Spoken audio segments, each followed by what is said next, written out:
पानी बज़ाहिर ज़िंदगी की अलामत है, लेकिन जब यही पानी बेकाबू होकर दरियाओं और नदी नालों से बाहर आता है तो तबाही की एक खौफनाक तस्वीर पेश करता है। पाकिस्तान की तारीख भी सैलाब के अलमनाक वाक़यात से भरी पड़ी है और हर साल बरसात के मौसम में लाखों लोग अपनी जान और माल की हिफाजत के लिए कुदरत से जंग लड़ने पर मजबूर होते हैं।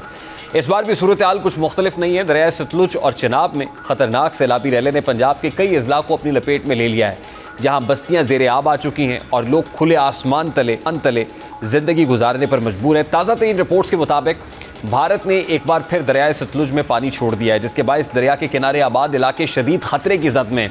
पानी की सतह न सिर्फ बुलंद हो रही है बल्कि जलालपुर पीरवाला में दरियाई चिनाब का बिखरा हुआ रैला पुश्तों और हिफाजती बंदों से टकरा गया है। इस टकराव ने दर्जनों बस्तियों को डिबो दिया है, जबकि मुतासरा आबादी को महफूज मकामात पर मुंतकिल करने के लिए रेस्क्यू ऑपरेशन जारी है। DGPDMA के मुताबिक अब तक 10,000 से ज़ायद अफराद को महफूज मकामात पर मुंतकिल किया जा चुका है। ये तादाद यकीनी तौर पर बड़ी है, लेकिन सैलाब की शिद्दत और फैलाव को देखते हुए ये महज एक इब्तदाई कदम मालूम होता है। इसी तरह मुल्तान में होने वाली बारिश ने सूरत हाल को मजीद बिगाड़ दिया है, जहाँ हज़ारों बेघर सैलाब मुतासरीन खुले आसमान तले या आर्जी टेंटों में ज़िंदगी गुजारने पर मजबूर हैं। ख़ातीन, बच्चे और बुज़ुर्ग सभी सख्त मुश्किलात का शिकार हैं। इन मुतासरीन ने फौरी तौर पर मज़ीद टेंट, खाने पीने की अशिया और बुनियादी सहूलियात फराहम करने का मुतालबा किया है, ताकि वो कम अज़ कम ज़िंदा रहने के लिए जंग लड़ सकें। सैलाब के नुकसानात सिर्फ घरों और फसलों तक महदूद नहीं रहे, बल्कि इंसानी जानों पर भी कारी ज़रब लगाते हैं।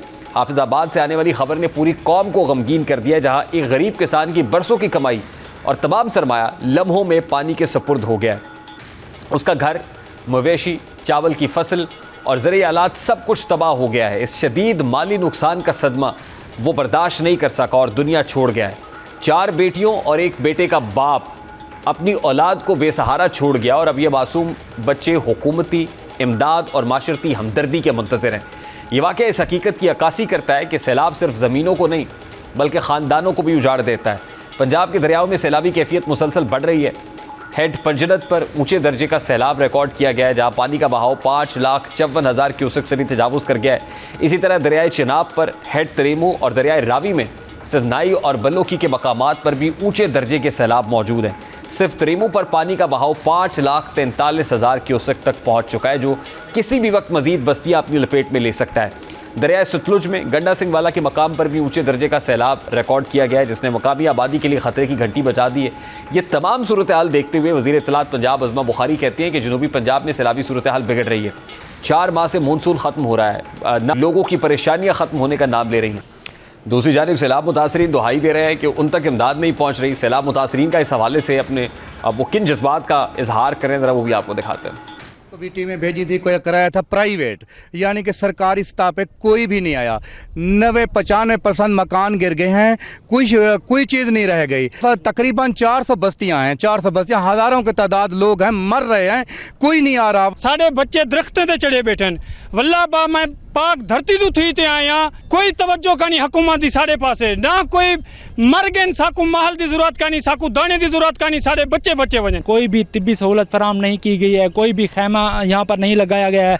लोग वहाँ से बेयारों मददगार आते हैं, कोई पुरसाने हाल नहीं है। यहाँ पे लोग आते हैं, फ़ोटो सेशंस करते हैं, उसके बाद फिर कोई पता नहीं होता कि वो कहाँ चले गए हैं। आर्मी साहब नाल ते मरियम नवाज नाल गुजारिश है कि इतना हेलीकॉप्टर भेजे वजन या इहो इकदाम किया वजे जो सारे आवाम अपनी जान बचाते बांधते आ वजन। ठीक है ना। 3 दिन से हेल्पलाइन मुल्तान से बात कर रहे हैं बार बार कि जनाब बच्चे बूढ़े वहाँ जो है ना फंसे हुए हैं, आप निकाल लें। हेल्पलाइन वाले कहते हैं हमने कश्ती वालों को बता दिया है, आपका नंबर दे दिया है। हुकूमत की तरफ से कुछ भी नहीं मिल रहा, ना पानी मिल रहा है, ना खाने को कुछ मिल रहा है। हुकूमत के बंदे आते हैं, तस्वीरें बना के चले जाते हैं कि हमने राशन दे दिया, हमने पानी दे दिया, लेकिन लोग जो हैं घरों के बाहर बैठे हैं, दरख्तों पे बैठे हैं। इसी पर बात करेंगे। इस वक्त डॉक्टर ज़ैनब नईम साहबा हमारे साथ मौजूद है, एनवायरमेंटल एक्सपर्ट है। अस्सलाम वालेकुम डॉक्टर साहब, बहुत बहुत शुक्रिया आपके वक्त के लिए। डॉक्टर साहब, आप भारत से जो मज़ीद पानी आ रहा है वो बहुत नुकसान पहुंचा रहा है, ख़ासतौर पे सतलुज और चिनाब के मकाम पर अभी भी ऊंचे दर्जे का सैलाब रिकॉर्ड किया जा रहा है। इस हवाले से अब क्या फोरकास्टिंग है, what are you looking at, कि मज़ीद कितनी तबाही हो सकती है? जी बिल्कुल, अभी जैसे आप मुल्तान का भी जिक्र हो रहा था, चनाब और सतलज में जो पानी के रेले आ रहे हैं वो इस वक्त सबसे ज्यादा आपका मुल्तान साइड को अफेक्ट कर रहे हैं। और मजीद जैसे जैसे ये पानी नीचे उतरेगा तो इस सैलाबी रेले का जो है वो क्वांटम बढ़ सकता है, क्योंकि बारिशों का स्पेल भी साउथ में एक्सपेक्टेड है, खासतौर पे कीचड़ की पहाड़ियों पे। तो ये बहुत ज्यादा नुकसान हो सकता है अगर बारिशें शिद्दत इख्तियार कर गई।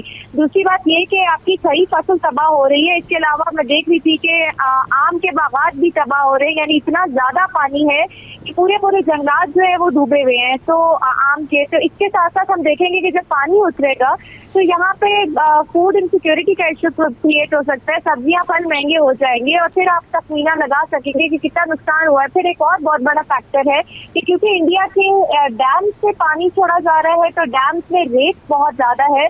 रेत की वजह से जो अभी पानी उतरता जा रहा है जिन इलाकों से, वहाँ पे जरई जमीन तबाह हो रही है। तो आपका किसान इस वक्त इस बुरी तरह मुतासर हुआ है जितना शायद 2022 के सैलाब में भी नहीं हुआ था। तो ये बहुत बड़ा डिजास्टर है और जिसको ऑन ग्राउंड डिजास्टर को जो है इनहांस किया गया है, जो कि हमारी मिस प्लानिंग की वजह से, जो कि हमने दरियाओं के रास्तों में आबादियां बनाई हुई है और उसकी वजह से, और जो हमारी डिजास्टर प्रिपेयर्डनेस पे जो है प्रायोरिटी कम रही है, इस वजह से हम थोड़ा ज्यादा भुगत रहे हैं इस चीज को। ठीक है डॉक्टर साहब, आप जाहिर है ये तो सब हो रहा है और हम तो सिर्फ रेस्क्यू एंड रिलीफ ऑपरेशन ही कर रहे हैं। कोशिश हो रही है कि इंसानी जानों को बचाया जा सके और बस्तियां जो है वो ज़ेरे आब आई हुई हैं, उजड़ रही हैं, लोग परेशान हैं। इसको इस वक्त at this point in time counter fight करने का कोई तरीका है कि इस नेचर से काउंटर फाइट किया जा सके, लड़ा जा सके? देखिए इस वक्त तो पानी गुजर रहा है, इस वक्त तो डिजास्टर आपके ऊपर आ चुका है ना, तो गवर्नमेंट सिर्फ रिलीफ और रेस्क्यू ही कर सकती है। और मैं कमेंट करूंगी पंजाब गवर्नमेंट को भी। इस दफा रेस्क्यू ऑपरेशन में हम देख रहे हैं कि वो लाइफ स्टॉक को, जानवरों को भी जो है वो प्रोटेक्शन दे रहे हैं और काफी जितना कर सकते उतना कर रहे हैं महदूद वसाइल में रहते हुए। लेकिन बात हमें ये देखना है कि क्या हमारी अप्रोच रिएक्टिव ही रहेगी, क्या हम इंतजार करेंगे पानी आएगा और हम रेस्क्यू रिलीफ में पड़े रहें, या क्या हम एंटिसिपेटरी प्रोएक्टिव अप्रोच की तरफ जाएंगे कि ऐसे मामला हो सकते हैं। तो हमने अपनी वल्नरेबल कम्युनिटीज को कैसे बचाना है, रीलोकेशन पॉलिसी क्या होनी चाहिए, किसान को रिस्क इंश्योरेंस कैसे देनी है, क्योंकि कैश ट्रांसफर से या इस तरह के वक्ती तौर पर रिलीफ दे देने से किसान का गुजारा नामुमकिन है आगे। फिर फूड इनसिक्योरिटी से कैसे निपटना है, फिर आपको जो है ये फ्लड प्लेन इंक्रोचमेंट कैसे कंट्रोल करनी है, कि सारी प्रॉपर पॉलिसी प्लानिंग होती है और ये अभी से शुरू हो जानी चाहिए। अगले साल के मॉनसून स्पेल्स को कैसे आपने देखना है, जिसपे वजीर-ए-आज़म साहब ने हिदायत भी दे दी है, जो कि एक खुशाइंद अमल है। डॉक्टर साहब, ये तो अब एक अलमिया है जो जन्म ले रहा है और बहुत सारी चीज़ें इस पोस्ट फ्लड होंगी जिससे हमें निपटना पड़ेगा। बहुत सारी वबाई अमराज होंगे, फूड सिक्योरिटी का मसला जिस तरफ आपने निशानदेही की, सब्जियां फल महंगे हो जाएंगे, ये सब कुछ तो होगा। लेकिन अभी आप क्या देख रहे हैं कि ये जो मानसून का स्पेल शुरू हुआ है, अब ये आखिरी स्पेल होगा, इसकी इंटेंसिटी को लेके क्या फोरकास्टिंग है, मज़ीद जो है वो किस तरीके से ये वो it will add fuel to fire?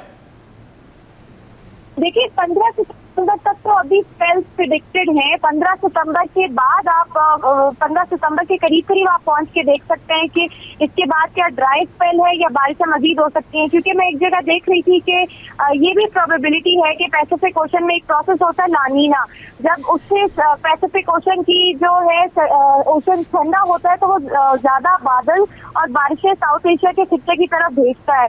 तो अगर उसकी 25% प्रोबेबिलिटी है कि वो स्टार्ट हो सकता है। अगर वो स्टार्ट हो जाता है तो फिर बारिशें मजीद हो सकती हैं, लेकिन ये सिर्फ प्रोबेबिलिटी है। अभी थोड़ा सा टाइम और गुजरेगा तो हम बता सकते हैं 15 सितंबर के बाद क्या मामला हो सकते हैं। लेकिन फिलहाल तो 15 सितंबर तक आपके शदीद मानसून प्रेडिक्टेड है। ठीक, बहुत बहुत शुक्रिया डॉक्टर ज़ैनब नईम हमारे साथ मौजूद थी। सितंबर तक मानसून का स्पेल है और ज़ाहिर है ये जितनी बारिशें बरसेंगी मज़ीद इंटेंसिफाई होगा। जो इस वक्त सूरत हाल है, जो सैलाबी कैफियत है, इसमें दुआ की जा सकती है। रेस्क्यू रिलीफ ऑपरेशन जो है वो उसको तेज़ करने की ज़रूरत है, इमदादी कार्रवाइयों को तेज़ करने की ज़रूरत है, लोगों तक खुराक पहुँचाने की ज़रूरत है।